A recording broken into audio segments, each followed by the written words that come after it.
जी, मैं 3 साल से लगातार प्रियंका गांधी जी और राहुल गांधी जी से समय मांग रही हूँ, लेकिन उनको ऑफिस हमेशा कभी एक के पास भेज देता है, कभी दूसरे के पास भेज देता है। एक से समय मांगेंगे तो बोलेंगे दूसरा समय देगा।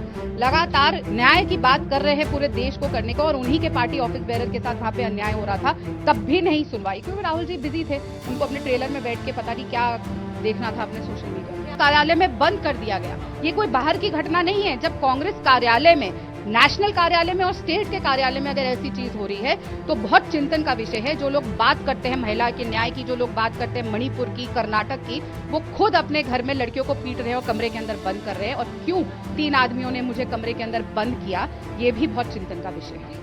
कांग्रेस से इस्तीफा दे चुकी राधिका खेड़ा ने राहुल और प्रियंका गांधी समेत पार्टी के शीर्ष नेतृत्व पर गंभीर सवाल उठा दिए हैं। राधिका का आरोप है कि उनके साथ छत्तीसगढ़ प्रदेश कांग्रेस कार्यालय में दुर्व्यवहार किया गया, उन्हें वहां धकेल दिया गया और कमरे में बंद कर दिया गया। वो छोटे से लेकर बड़े से बड़े नेतृत्व तक चीखती चिल्लाती रही, लेकिन उन्हें न्याय नहीं मिला, किसी ने उनकी नहीं सुनी। राधिका ने प्रेस कॉन्फ्रेंस के दौरान कहा कि उन्होंने राहुल और प्रियंका से मिलने के लिए पिछले 3 साल में कई बार समय मांगा, लेकिन उन्हें मिलने का समय नहीं दिया गया। 3 साल से लगातार प्रियंका गांधी जी और राहुल गांधी जी से समय मांग रही हूँ, लेकिन उनको ऑफिस हमेशा कभी एक के पास भेज देता है, कभी दूसरे के पास भेज देता है। एक से समय मांगेंगे तो बोलेंगे दूसरा समय देगा। लगातार न्याय यात्रा के दौरान भी मैं छत्तीसगढ़ की मीडिया देख रही थी। न्याय यात्रा के दौरान तब भी, न्याय यात्रा की भी मैं इंचार्ज थी वहां की मीडिया की, तब भी राहुल गांधी जी किसी से नहीं मिले। वो आते थे अपने यात्रा में 5 मिनट हाथ हिलाते थे, जाके अपने अंदर ट्रेलर में बैठ जाते थे, कार्यकर्ता से भी नहीं मिलते थे।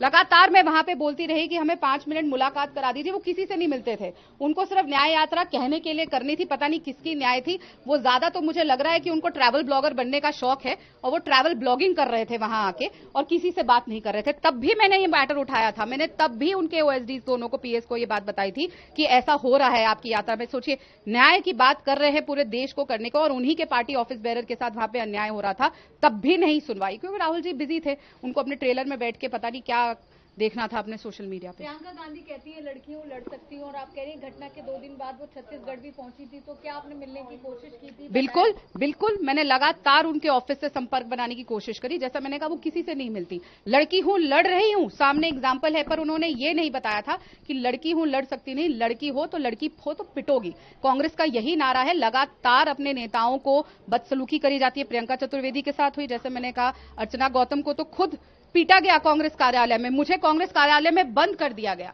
ये कोई बाहर की घटना नहीं है। जब कांग्रेस कार्यालय में, नेशनल कार्यालय में और स्टेट के कार्यालय में अगर ऐसी चीज हो रही है तो बहुत चिंतन का विषय है। जो लोग बात करते हैं महिला के न्याय की, जो लोग बात करते हैं मणिपुर की, कर्नाटक की, वो खुद अपने घर में लड़कियों को पीट रहे हैं और कमरे के अंदर बंद कर रहे हैं। और क्यों 3 आदमियों ने मुझे कमरे के अंदर बंद किया, ये भी बहुत चिंतन का विषय है। राधिका खेड़ा का कहना है कि जब से वो राम मंदिर के दर्शन करके लौटी तो कांग्रेस में उनका विरोध शुरू हो गया।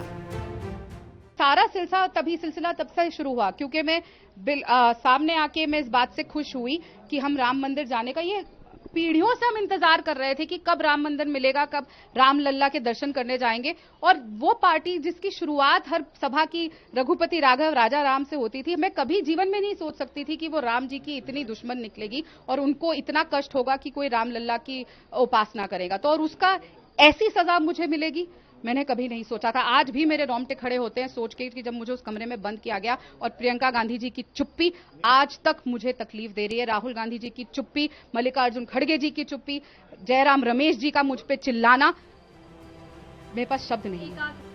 राधिका खेड़ा का कहना है कि जब तक उन्हें न्याय नहीं मिल जाता वो इस लड़ाई को जारी रखेंगी। फिलहाल वो कोई पार्टी ज्वाइन नहीं कर रही हैं। अब देखना होगा कि राधिका खेड़ा ने जो आरोप लगाए हैं उस पर कांग्रेस की तरफ से क्या सफाई आती है। Times now of Bharat digital की रिपोर्ट।